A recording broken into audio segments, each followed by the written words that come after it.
Hello, Targar friends. Hey, everybody, it's Jason Blaha here, and once again, it's time for another Orc Mode workout. And today was Max Effort Deadlift Day, as predicted by those who watch these vlogs. You guys know the rules. Please click like down below. Make sure we keep the likes higher than the dislikes before we get to the PR.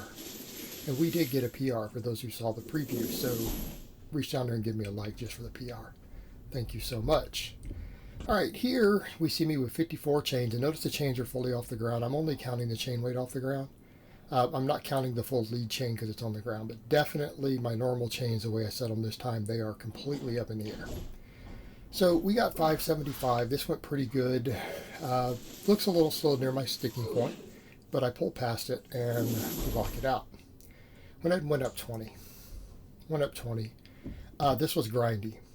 And I've already had friends ask me, hey, you know, what's your weak point there? Is that your back? What's going on? And I want you guys to watch closely. All right, I pull it pretty quick. I hit my sticking point right at the knee. I struggle. There is up and down of the bar. That could get red lighted if it was in comp right there. That would get a red light potentially. But I pulled through and locked it.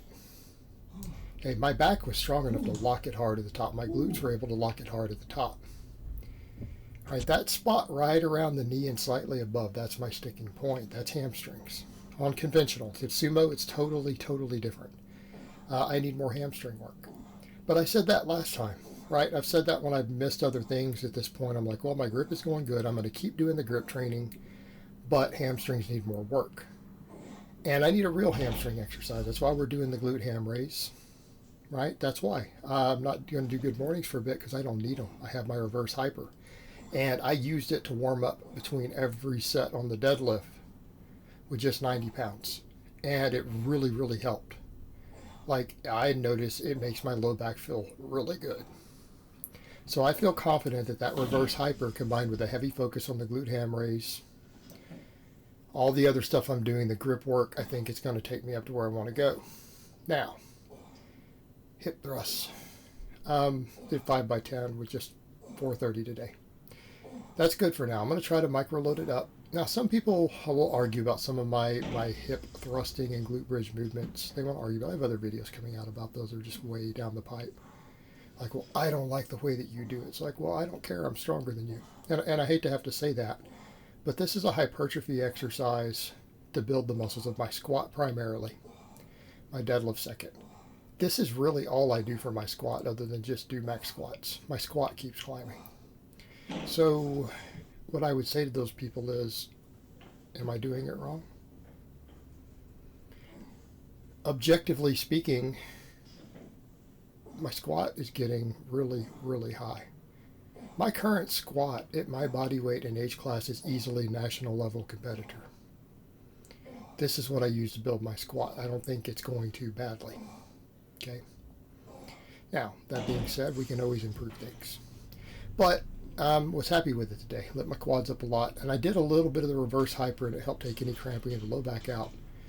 Then we got to these glute ham raises. And I had someone ask in the comments, and they admitted later, sorry, I have the sound muted. I just watched the workouts.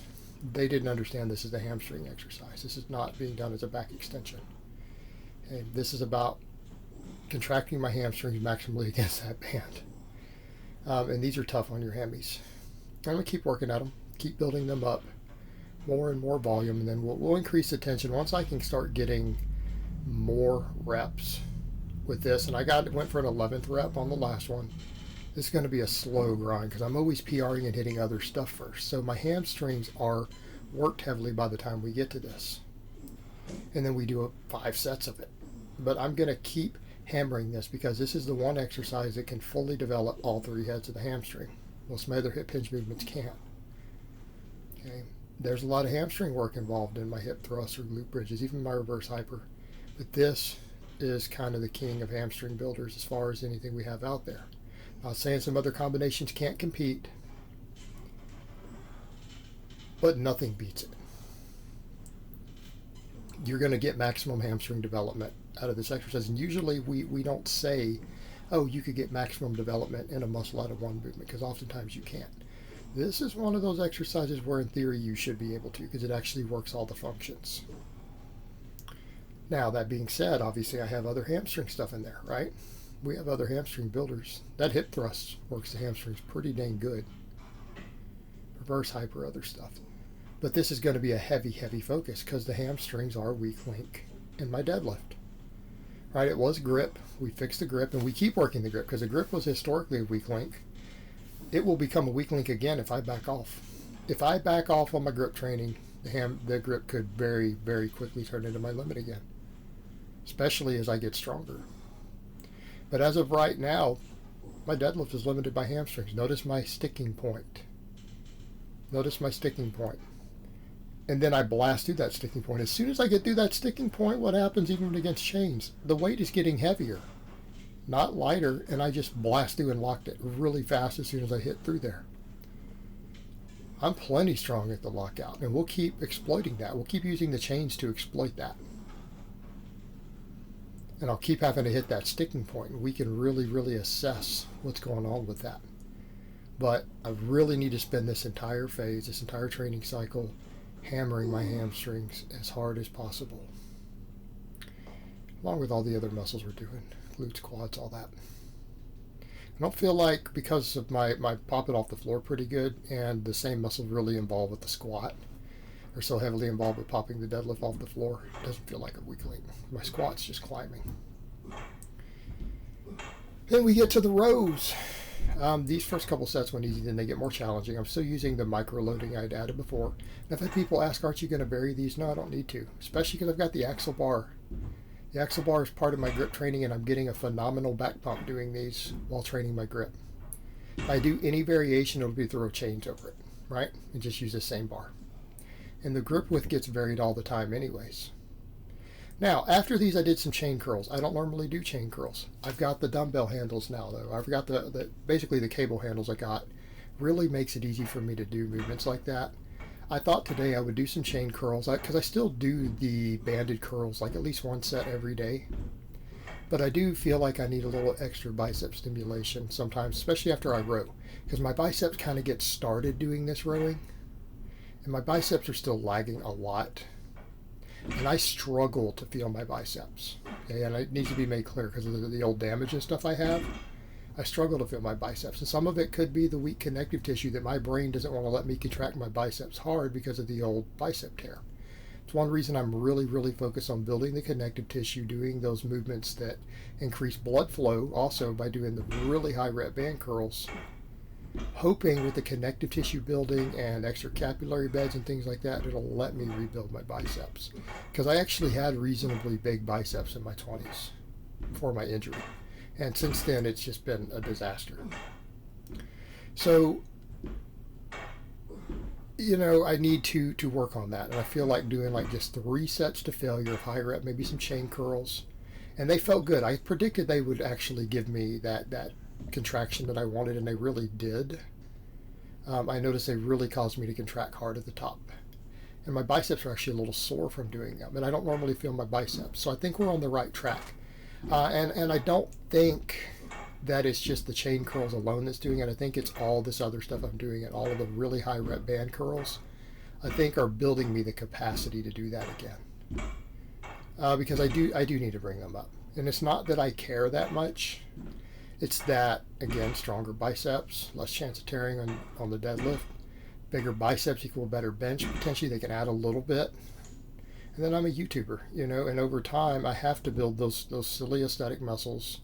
And I really do think it's silly. But I'm going to have to cut later. I'm going to have to strip some body fat down. And when I say cut, I don't mean a bodybuilder cut. People need to understand that difference. I will need to cut to make sure I kind of stay at the weight I need to stay at, which means I'm going to have to get quite a bit leaner when I do it. I have to strip at least 10 pounds of fat off. I need to have built those muscles up. I'll probably look better. It'll increase my outreach. I'll probably get more followers. Means access to higher quality coaching clients, which is kind of my bread and butter these days. More views, more money, improves my outreach. I win, other people win, because as most people say who are avid followers, this is the best informative channel on YouTube Fitness for lifting. Tons of normal followers say that. Even my paying clients say that.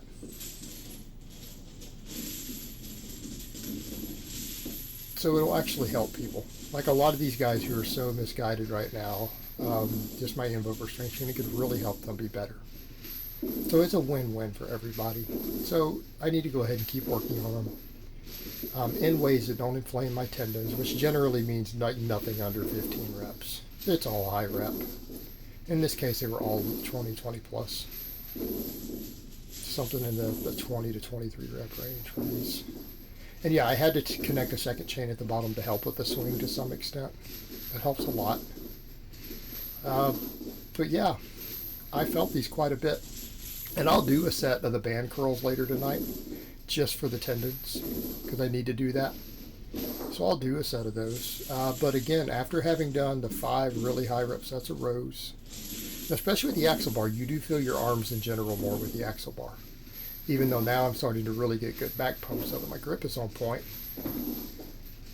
you do feel your arms. And so they are pre-fatigued. They are ready to kind of be finished off a bit and get the last fibers. And these definitely did that. And I knew that it would because I've experimented with different movements and some stuff just causes me tendon issues again. But we've been working on the tendons. We're working on the blood flow. So this will probably help to come in, at least maybe on one of my deadlift or squat days every week to at least do something like this, at least once. Right? Doesn't have to be every time. But 3 really good sets probably go a long way. Probably go a long way to helping there. The main thing is not inflaming the tendons because an inflamed tendon tears easy. So yes, I'm doing stuff now. People are kind of joking and saying, oh my God, Blaha's turned into a bodybuilder. No, I haven't. You don't see me cutting down to 5% body fat or any of that goofy crap. This is all about strength, but hypertrophy matters because a bigger muscle is a stronger muscle. Okay? You've got to get big if you want to be strong. That's the way of the orc. Alright guys, well that's really all I have to say on that today. I hope it's been informative, and I will talk to you guys next time.